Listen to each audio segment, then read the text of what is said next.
নান্দিকিশোর বিশুদ্ধ সিদ্ধান্ত মতে মায়ের আরাধনা করেন ভট্টাচার্য পরিবারের সদস্যরা। দেশভাগের পূর্বে বাংলাদেশের ফরিদপুরে মায়ের পুজো করা হতো এবং দেশভাগের সময় আলিপুরদুয়ার জেলার বাবুপাড়াতে মায়ের মন্দির স্থাপন করা হয় এবং তার পরবর্তীতে এখানে পূর্বের নিয়ম অনুযায়ী কিন্তু একইভাবে নিয়ম নিষ্ঠা মেনে পুজো করে আসছেন এই পরিবারের সকল সদস্যরা।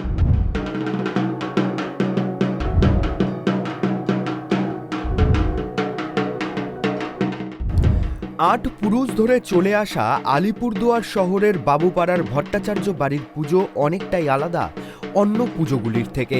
প্রাচীন রীতি মেনে শতবর্ষ পুরনো খড়গ দিয়ে আজও পুজোর 3 দিন বলি হয় ভট্টাচার্য বাড়িতে। সাধারণত প্রতিমার ডান দিকে থাকে লক্ষ্মী ও গণেশ, বাঁ দিকে থাকে কার্তিক ও সরস্বতী। কিন্তু এখানে প্রথার বিপরীতে দুর্গার বাঁ দিকে বসে থাকে গণেশ এবং ডান দিকে রাখা হয় কার্তিককে। তবে সরস্বতী ও লক্ষ্মীর স্থান পরিবর্তন হয় না। পুজোর আদি সূচনা হয়েছিল অধুনা বাংলাদেশের ফরিদপুর জেলার গোপালগঞ্জ মহকুমার কোটালীপাড়ায় এবং 1948 সাল থেকে আলিপুরদুয়ার শহরের বাবুপাড়ায় ভট্টাচার্য বাড়ির দুর্গাপুজো হয়ে আসছে। পুজোর 3 দিন নিরামিষ ও আমিষ ভোগ দেওয়া হয় দেবীকে। নানান ভাজার সঙ্গে ইলিশ মাছ থেকে শুরু করে পাঁঠার মাংস সবটাই থাকে ভোগের তালিকায়।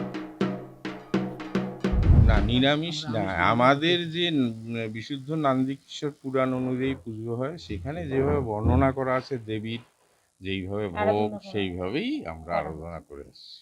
হ্যাঁ, আমার এটা হচ্ছে নবম জেনারেশনের পুজো।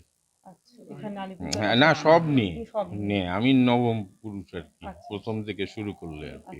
আর এই 4 দিন আমরা সবাই মিলে একসাথে বসে খাওয়া দাওয়া করি।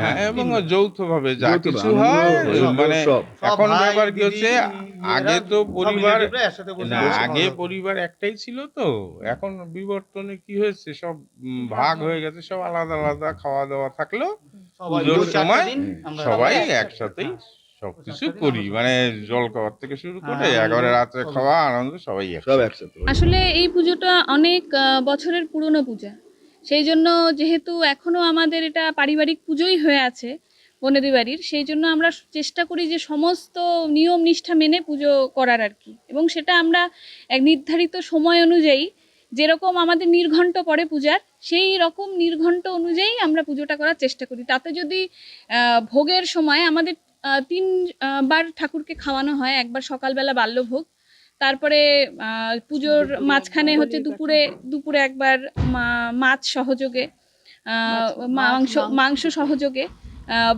দুপুরের আহার দেওয়া হয় ঠাকুরকে। তারপরে বিকেলবেলা একটা জলযোগ দেওয়া হয়, 3 বেলাই দেওয়া হয়।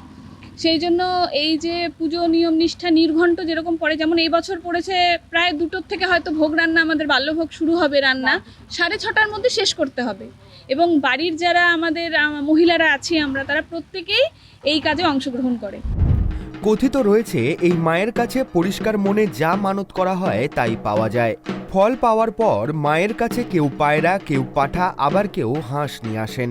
এমনকি মনস্কামনা পূরণ হওয়ার পর অনেকেই নিজের শরীরের রক্ত উৎসর্গ করেছেন মাকে। ভট্টাচার্য বাড়ির দুর্গাপুজোর জন্য আত্মীয়রা সকলেই সারা বছর ধরে অপেক্ষা করে থাকেন। পুজোর 3 দিন কার্যত মিলনমেলার রূপ নেয় ভট্টাচার্য বাড়ি। পুজোর কয়েকদিন আগে থেকেই শুরু হয়ে যায় কাঁসার বাসন মাজা, পুজো মণ্ডপ পরিষ্কার করার কাজ। নিজস্ব কাঠামোতেই পালপাড়ায় তৈরি হয় প্রতিমা। ষষ্ঠীর সকাল থেকেই শুরু হয় পুজোর নিয়ম নিষ্ঠা। হাতে আর মাত্র কটা দিন, তাই এখন পুজো প্রস্তুতি তুঙ্গে ভট্টাচার্য বাড়িতে। দিনই কিন্তু মাকে উৎসর্গ করা হয় পাঠা বলি দিয়ে এবং সেই বলির প্রসাদই কিন্তু এই পরিবারের সকলে কিন্তু মহাপ্রসাদ হিসাবে গ্রহণ করেন এবং পার্শ্ববর্তী এলাকার সকলেই আসেন এই মাকে কিন্তু বিভিন্ন রকম তাদের মানসিকের জিনিসপত্র দিতে, কেননা এই মা কিন্তু জাগ্রত হিসেবে পরিচিত রয়েছে এই এলাকা জুড়ে। আলিপুরদুয়ার থেকে অনিশা পোদ্দারের রিপোর্ট, ট্রাইব টিভি বাংলা।